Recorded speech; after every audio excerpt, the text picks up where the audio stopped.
Hello everyone, we are going to be reading our final chapter in The Mouse and the Motorcycle. So let's get started. The chapter is titled, A Subject for a Composition. Ralph was a hero in the mouse hole that night. His admiring relatives gathered around, begging to hear the story of his adventures. Ralph could not help bragging a little as he told the story of his travels, beginning with the search of the second-floor rooms, skipping the part about the teacher trapping him under a drinking glass, and ending with Keith's taking the aspirin and finally falling asleep. But are you sure it really was an aspirin tablet? Ralph's mother could always find something to worry about. Are you sure it wasn't some other kind of pill? Keith put it on the bedside table and refused to take it until his mother saw it, explained Ralph. At first his mother and father got pretty excited and thought he was out of his mind from the fever when he started telling them there was an aspirin on the table. Then when they saw the pill and could tell from the letters on it that it really wasn't aspirin, they decided the night clerk must have found it and brought it up. They thought the windows rattling so much that they did not hear his knock. "Oh, Ralph, I'm so proud of you," said his mother with a sigh of relief, while his brothers and sisters and cousins stared at him with shining eyes. "Good work, Ralph. I didn't think you could do it," said Uncle Lester heartily. "I feel much better about room service now that we have left an aspirin for a tip," said Ralph's mother. "I feel that at least we have done the right thing." "Our Ralph is growing up," said Aunt Sissy. "Yes, Ralph is growing up," agreed his mother, with a sad note in her voice. "It's hard to believe. It seems only yesterday that he was a tiny pink mouse without any hair."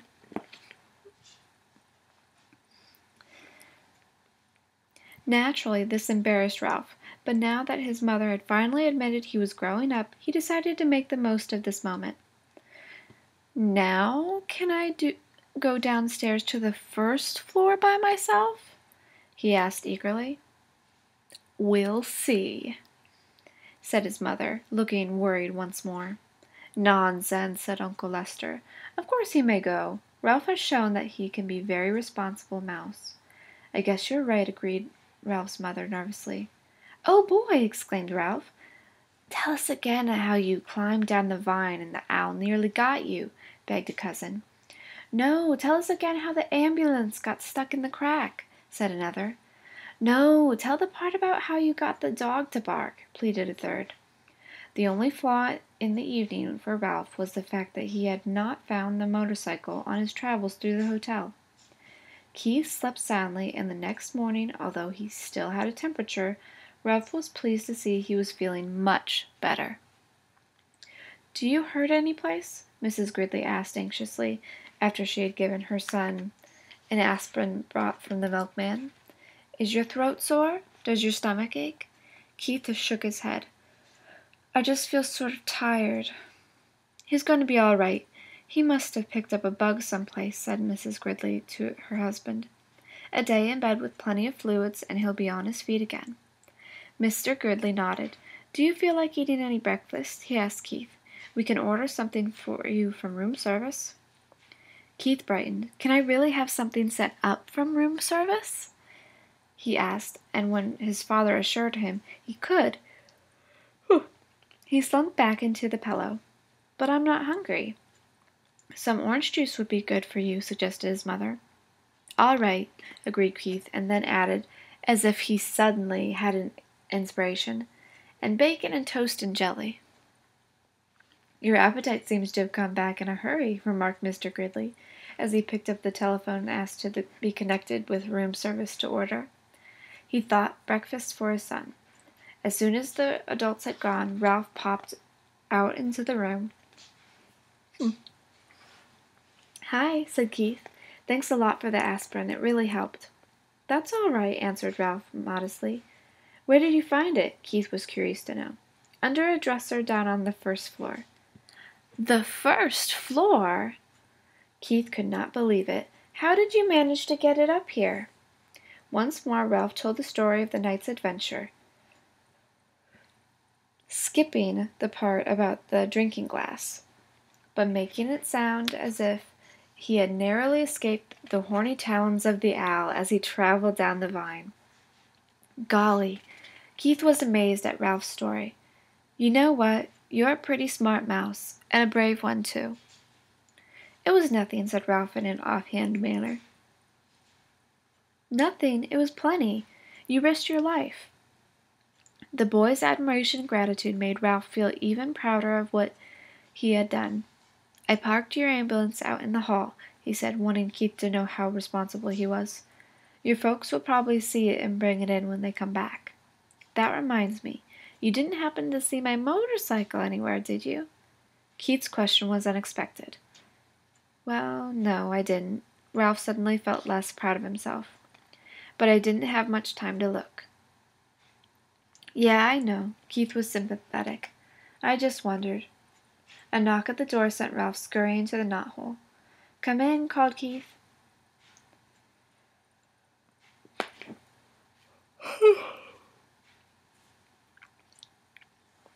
Matt entered with a tray. Here you are, and here is your ambulance. I found it out in the hall, he said as he set the tray across Keith's knees. Sorry to see you're under the weather. Thank you, I'll be all right. Keith handed Matt a coin his father had left for a tip. And thanks for bringing in my ambulance. Matt pocketed the coin. Thank you, he said. And by the way, this doesn't happen to be yours, does it? He pulled the little motorcycle out of his pocket.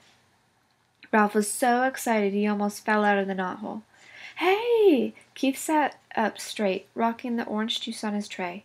It sure is. Where did you find it? In the hamper of linen that had been chewed by mice, or by a mouse. It fell out when the housekeeper was showing us the damage that had been done. I picked it up before anyone noticed it. Gee, thanks. Thanks a lot. Keith accepted the motorcycle and set it on its side. Set it on his tray.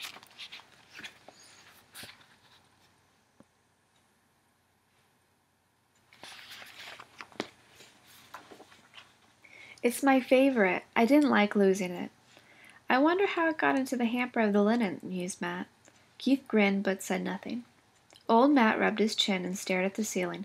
I don't suppose a certain irresponsible mouse happened to ride it into a pile of sheets and pillowcases and get tangled up and dumped into the hamper? Keith tried not to laugh. I don't know any irresponsible mice, he said. Only one responsible mouse. Say, how did you guess? There isn't much around this hotel that escapes my attention, said Matt.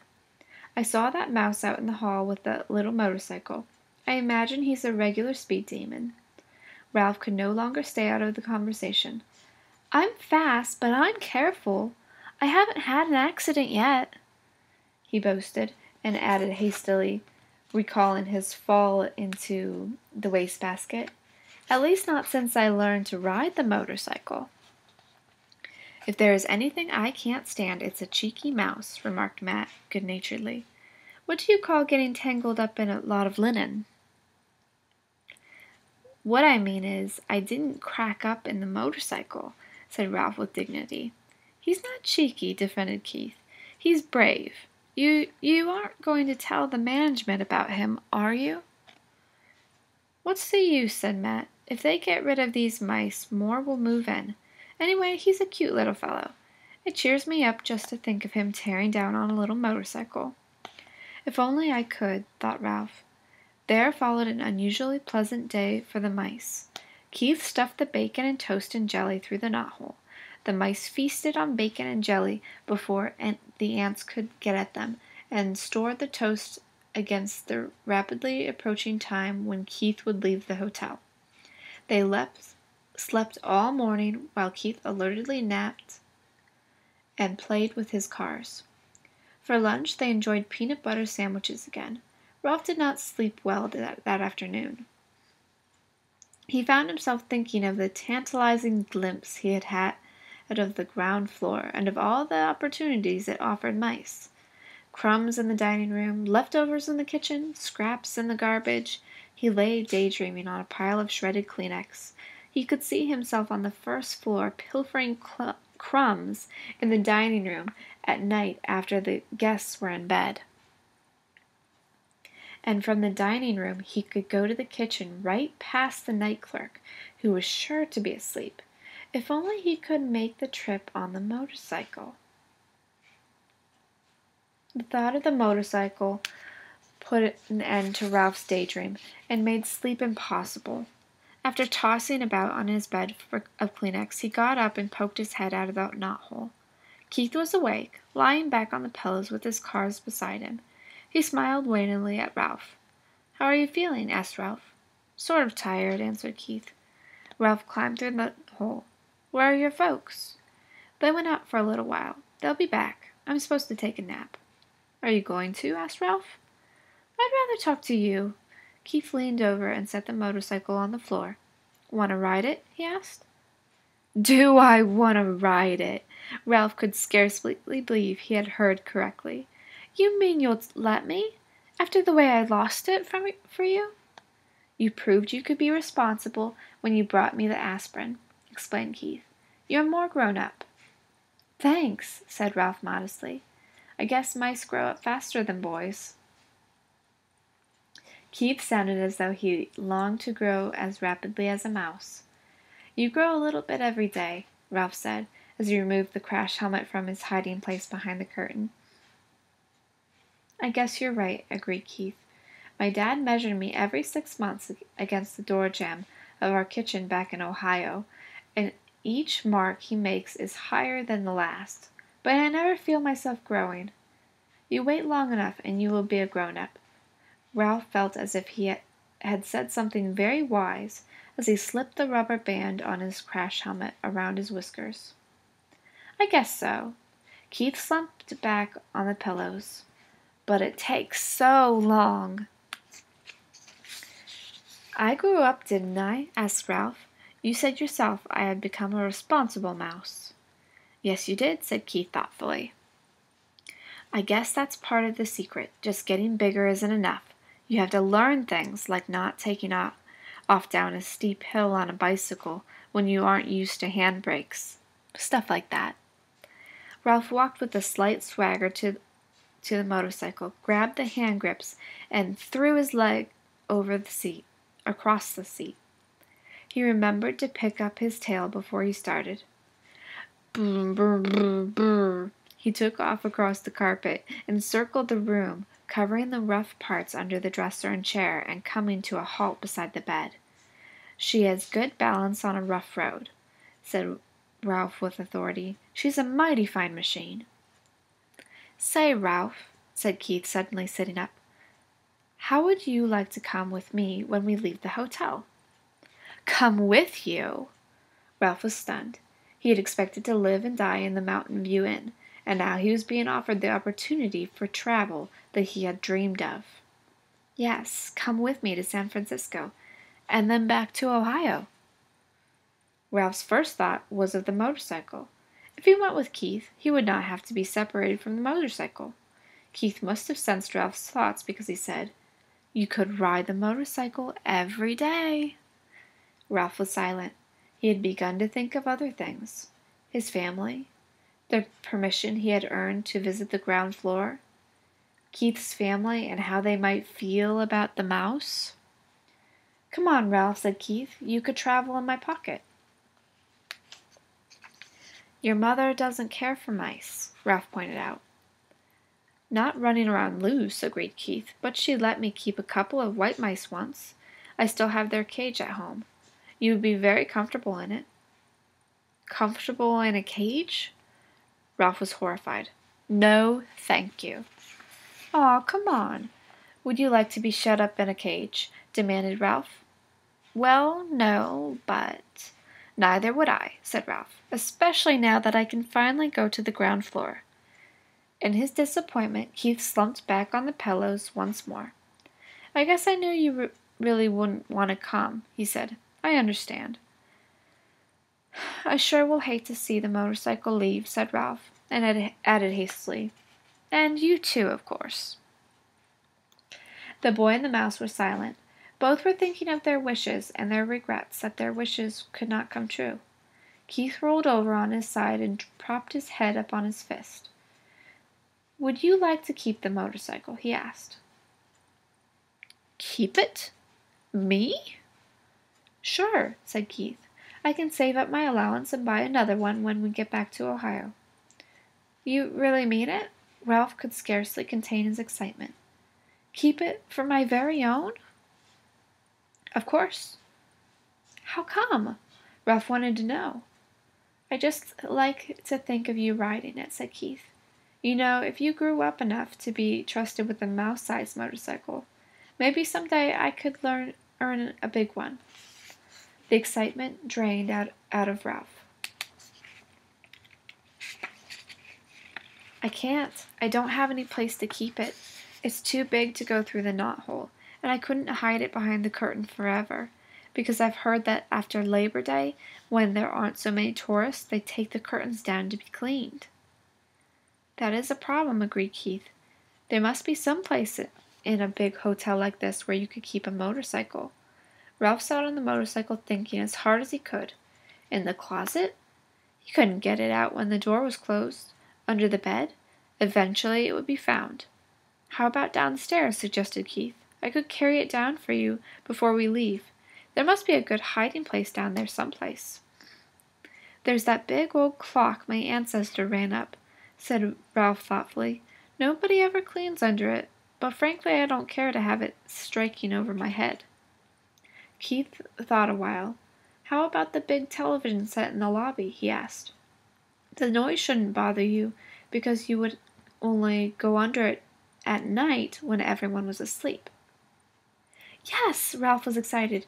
"That's a perfect garage. I saw it when I got the Aspirin. The legs are just high enough for the motorcycle, but not quite high enough for a vacuum cleaner attachment." "Then it's settled," said Keith, and then added rather sternly. Ralph thought, "But first you must ask your mother." Ralph dismounted and ran to the knothole. He was gone several minutes before he returned to announce his triumph. "She says I can keep the motorcycle if I promise to drive carefully and wear my crash helmet every single time I ride it." "Swell!" Keith was just as excited as Ralph. "When we check out, I'll hide it for you while my folks are busy paying the bill." "I can't thank you enough." Ralph fastened his crash helmet once more. "I never thought I would ever have a motorcycle of my very own." Keith lay back on the pillow and smiled at the mouse mounting the motorcycle. "It will be fun thinking of you riding around that big old lobby when I'm back in Ohio, this winter going to school. And when the teacher asked us to write a composition about our summer vacation, I can write about meeting a brave mouse named Ralph, who rode a little motorcycle. I'll tell about your bringing the aspirin, except I'll have to call it a pill because I can't spell aspirin. Of course the teacher won't believe it, but she'll probably say I show imagination." Ralph felt proud to think he was going to be written about in a composition in a far-off Ohio. He grabbed his tail, gunned the motor, and took off heading for the threadbare part of the carpet that made such a good speedway. Round and round he sped, faster and faster, until his whiskers blew back, and he was filled with joy of speed. He longed to wave to Keith, but he realized a good driver must keep both paws on the hand grips.